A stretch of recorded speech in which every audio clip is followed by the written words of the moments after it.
రోజు 10 అయితే కానీ మా అమ్మ దగ్గర తిట్లు తినందే నేను లేవనమాట.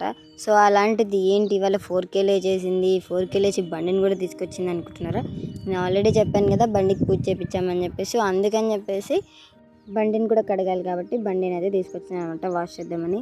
నార్మల్ అయితే ఈవినింగే వాషింగ్కి ఇవ్వాలి, సో టైం లేక ఇవ్వలేదన్నమాట. అందుకని చెప్పి ఎర్లీ మార్నింగ్ నేనే కడుగుతున్నాను దాన్ని. నేను మా అక్క వచ్చామన్నమాట ఈ చీకట్లో. అది ఊరు బయట కడగడానికి వచ్చాము.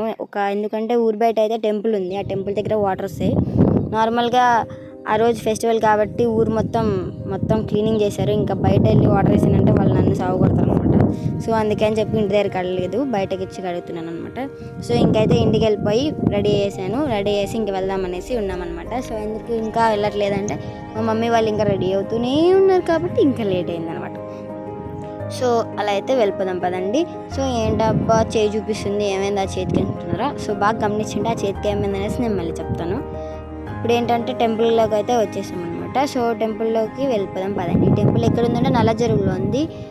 దీని పేరు వచ్చేసి పాల్పడింది అనమాట. సో నేనైతే ఫస్ట్ టైం వెళ్తున్నా. అసలు నేను పుట్టినప్పటి నుంచి ఒక్కసారి కూడా వెళ్ళలేదు. ఏంటమ్మా పక్కన టెంపుల్కి వెళ్ళడానికి నీకు ఇన్ని సంవత్సరాలు పట్టిందా అని అనకండి మళ్ళీ, ఎందుకంటే వెళ్ళే అవకాశము రాలేదు, తీసుకెళ్ళే కూడా ఎవరు లేరనమాట. సో వెళ్ళాలనుకున్నా మేము అప్పుడు వెళ్ళలేదు, ఎందుకంటే మాకు అంత ఇంట్రెస్ట్ ఉండేది కదా. ఎందుకంటే ఈ టైంలో అయితే ఫుల్ జనాలు ఉంటారు, ఫుల్ రష్. నాకు అట్లా జనాలను ఎవరైనా చూసినా ఫుల్ రష్లో ఉన్న కలుగుతుంది అనమాట. సో అందుకే ఎక్కువ ఇక్కడికి ప్రిఫరెన్స్ ఇవ్వను అనమాట. సో ఇవాళ ఎందుకు వెళ్ళావు మరి, అలాంటప్పుడు నీకు జనాలు ఉంటే కళ్ళు తిరుగుతాయి కదా, అలాంటప్పుడు ఎందుకు వెళ్తున్నావు నువ్వు అని అనుకోకండి. ఎందుకంటే ఎర్లీ మార్నింగ్ వచ్చాము, 6 అంతా వెళ్ళిపోయాము టెంపుల్కి. ఆ టైంలో ఎందుకు వెళ్ళారంటే ఆ టైంలో వెళ్తే ఎక్కువ జనాలు ఉంటారు కదా, సో ఆ టైంలో వెళ్ళాము. సో చూడండి అందుకే తక్కువ మంది ఉన్నారు. లేకపోతే 11కు 12కి వచ్చి ఉంటే మొత్తం ఇంకా నా ఫోను నా కెమెరా అన్ని ఏడబోయో కూడా తెలియదు, నేను కూడా కనిపించకుండా పోయింది వాళ్ళల్లోనే. సో ఇంకా అలా టెంపుల్లోకి వెళ్ళేసి కాళ్ళు అయితే కడిగేసుకొని అలా టెంపుల్లోకి వెళ్ళి దర్శనం అయితే చేసుకున్నాం అనమాట.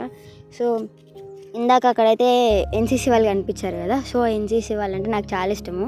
నేను నార్మల్గా వేరే స్కూల్లో చదివేటప్పుడు వచ్చేసి అక్కడ 8th క్లాస్ నుంచి ఎన్సీసీ ఉండేది. సో ఎన్సీసీలో నేను జాయిన్ అవుదామని చెప్పి మా అమ్మని బతిమాలి మరి వెళ్తా అనుకునేదాన్ని అనమాట. సో లాస్ట్కి ఏమైందంటే ఇంకా ఆ స్కూల్ సమ్ ఇష్యూస్ వల్ల ఆ స్కూల్ చేంజ్ అయిపోయాము. సో అందుకని చెప్పేసి మరి నేను ఎన్సీసీలోకి వెళ్ళలేదు. అందుకని చెప్పి అప్పటి నుంచి నాకు ఎన్సీసీ మీద అన్న కానీ పోలీసు వాళ్ళ మీద అంటే కొంచెం ఇంట్రెస్ట్ ఎక్కువ ఉంటుంది అనమాట. వాళ్ళు చూడగానే అది ఒక వైబ్ లాగా అనమాట. ఇంకా అలా టెంపుల్లోకి వెళ్ళేసి దర్శనం అయితే చేసుకున్నాము. స్వామిని అయితే నేను బాగా చూసాను, నాకైతే బాగా కనిపించారనమాట. సో నేను మీరు అందరూ హ్యాపీగా ఉండాలని అయితే కోరుకునేసాను. సో ఇక్కడైతే టెంకాయ కొడుతున్నారు అనమాట. సో పదే ఎందుకు నందు చేయి చూపిస్తుంది, ఏమైంది అసలు ఆ చేయికి అని చెప్పి ఆలోచిస్తున్నారా? సో ఆ చేయికి అయితే ఏం కాలేదండి బాబు.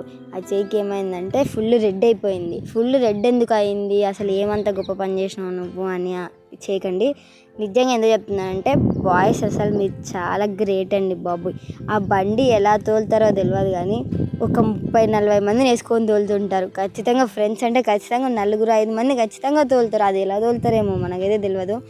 సో జస్ట్ నేనైతే సింగిల్గానే వెళ్ళా, మా మమ్మీ వాళ్ళు వాళ్ళ బండిలో వచ్చారు, నేను మాత్రం స్కూటీ తీసుకొని వెళ్ళా.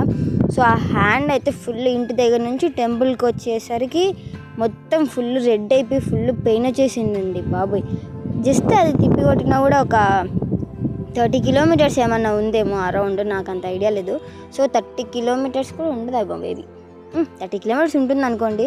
ఆ 30 కిలోమీటర్స్కే నా చెయ్యి ఎర్రగా అయిపోయింది. మీరు ఎలా తోలుతున్నారు ఏమో బాబు, మీరు చాలా గ్రేట్ అండి స్వామి. అసలు ఆ సీక్రెట్ అంటే చెప్పచ్చు కదా. నేను స్కూటీ జస్ట్ రైస్ బీకి బ్రేక్ వేయడం ఈ 2 పనులు చేశాను. కానీ మీరు కింద గేర్లు క్లచ్ ఇవన్నీ మేనేజ్ చేసుకుంటా, వెనకాల ఫ్రెండ్స్ని మాట్లాడుకుంటా, మళ్ళీ వాళ్ళ లవర్ ఫోన్ చేస్తే వాళ్ళ లవర్తో మాట్లాడుకుంటా, ఫోన్ ఇలా చెవులో పెట్టుకొని తోలుకుంటా, ముందర కాన్సన్ట్రేషను, ఫోన్ మీద కాన్సన్ట్రేషను, గేర్లు కాన్సన్ట్రేషను, వెనకాల ఫ్రెండ్స్ మీద కాన్సన్ట్రేషన్, ఇన్ని కాన్సన్ట్రేషన్తో మీరు బండి తోలుతున్నారంటే మీరు చాలా గ్రేట్ అండి. అసలు హ్యాండ్స్ ఆఫ్. అసలు ఫస్ట్ టైం తెలిసింది బండి పిచ్చి అంతా ఇడిచిపోయింది అనమాట నాకు. అంటే నాకు బండి తోలడం అంటే నాకు బాగా ఇష్టం అనమాట. సో ఈ రోజుతో మొత్తం దోల తీరిపోయింది. అసలు ఆ చెయ్యి అయితే ఇంకా పోవడానికి ఎర్రగా అయిపోయిందంటే ఇంకా ఇంటికి వచ్చేసరికి ఇంకా ఫుల్ రెడ్ అయిపోయింది. అస్సలు ఇంకా పెయిన్ వస్తుంది. ఆ చెయ్యి అయితే ఫుల్ రెడ్ అలానే ఉంది. మీరు చాలా గ్రేట్ అండి స్వామి. ఇంకా ఒక చేతితో కూడా తోలుతారు మీరు బండి, ఒక చేతిలో ఫోన్ పట్టుకొని ఒక చేతితో బండి తోలుతారు. ఇంకా కొంతమంది అయితే 2 చేతులు వదిలేసి తోలుతారు. మళ్ళీ అర్థమైంది అసలు నేనైతే ఒక్క చేతితో ట్రై చేద్దామని చాలా ట్రై చేశాను, కానీ ఇప్పటికి నేర్చుకుంటున్నా, బట్ అది కొంచెం లైట్గా ఒక 1 సెకండ్ అయితే నేను చేయి వదలగలుగుతున్నాను. మీకు దండేసి దండం పెట్టచ్చండి బాబు. నేను చాలా నేర్చుకున్నా బండి తోలే వాళ్ళ గురించి. బండి అంటే అదేదో మోజు కోసం తోలుతారు అనుకున్నాను, కానీ అది అంత పెయిన్ వస్తుంది అనుకోలేదు. నాకే పెయిన్ వచ్చిందా, మీకు కూడా పెయిన్ వస్తుందా కామెంట్ చేయండి. సో చూడండి, నా చేయి ఎంత రెడ్ అయిపోయింది ఇంటికి వచ్చేసరికి. సో అలా అయితే ఇంటికి వచ్చేసామన్నమాట. ఈరోజుతో కంప్లీట్ అయిపోయింది.